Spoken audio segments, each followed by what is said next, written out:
Découvrez ce que l'on ne vous dit pas à l'école coloniale, car pour savoir où l'on va, il faut d'abord savoir d'où l'on vient. Imaginez qu'un jour, vous êtes dans votre maison avec votre femme et vos enfants, et des gens armés entrent de force, tirent sur ceux qui osent résister, et kidnappent toute votre famille. Est-ce que cela veut dire que vous êtes faible? Cela veut juste dire que quelqu'un est venu vers vous avec de mauvaises intentions alors que vous ne vous y attendiez pas. Une fois à destination avec les Africains kidnappés, la première chose à faire avant de les vendre était de leur raser la tête, car on pouvait reconnaître des tribus à travers leurs cheveux. Grâce à la coiffure, on pouvait distinguer les princes, les guerriers et tous ceux qui avaient un pouvoir rassembleur. Donc, raser les Africains dès leur arrivée était d'abord une façon d'effacer leur identité et leur histoire, afin d'éviter qu'ils ne s'unissent. Une fois vendus, toutes les raisons étaient bonnes pour obliger les femmes, surtout, à continuer de cacher leurs cheveux crépus. Il y a eu une loi qui interdisait carrément aux femmes noires de montrer leurs cheveux crépus. Ensuite, il fallait les rebaptiser, car les noms et prénoms africains étaient des éléments d'appartenance qui permettaient de savoir qui venait de quelle région, qui était la fille ou le fils de qui. Et donc, pour éviter que les tribus ne se retrouvent et organisent une résistance, ils ont tous été rebaptisés de force avec des prénoms occidentaux et américains, et ils devaient porter le nom de famille de leur maître.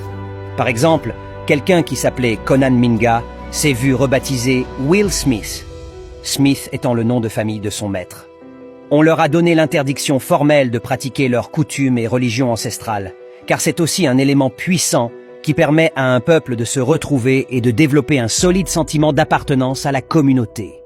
Alors que les Africains connaissaient déjà Dieu et avaient une spiritualité très développée, il fallait effacer complètement tout ce qui pouvait les aider à garder une racine. Pendant des siècles, on leur a mis dans la tête que les religions africaines, c'était de la sorcellerie, que les gardiens des traditions étaient des mangeurs d'hommes, et que la seule chose qu'ils savaient faire, c'était servir le diable et faire du mal aux autres.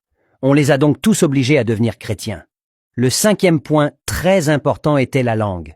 Chaque fois qu'un Africain kidnappé commettait l'erreur de s'exprimer dans une langue africaine, il devait recevoir plusieurs coups de fouet devant tout le monde, être enchaîné pendant des jours sans nourriture, dans le but de dissuader les autres. La langue rassemble. Imaginez un peuple qui a été torturé ainsi pendant plus de 500 ans. Chaque jour, au réveil, on les faisait chanter l'hymne du nègre. J'ai été maudit par Dieu et je suis condamné à avoir une peau sale, des cheveux sauvages, de grosses lèvres et des grosses fesses. Tout ce qui vient de l'Afrique est stupide, parce que le noir est bête, méchant et laid. À force de chanter cette chanson, plusieurs noirs ont fini par penser que c'était vrai, et beaucoup le pensent encore aujourd'hui. D'où le complexe d'infériorité. Référence, Igbor Mensah, Grandeur noire, Réveil de l'Afrique. Notre note. Ces gens ont commis le plus grave des crimes contre l'humanité. Aucune victime n'a été prise en charge psychologiquement. Les parents traumatisés ont transmis leur traumatisme aux enfants de génération en génération. Si vous êtes africain ou descendant d'Afrique, arrêtez de donner des prénoms occidentaux et américains à vos enfants, de valoriser les religions importées au détriment des religions locales, d'avoir honte de parler votre langue maternelle et de l'enseigner à vos enfants, d'avoir honte de vos cheveux crépus et de votre peau, etc. Le faire, c'est briser les chaînes mentales, c'est être un résistant.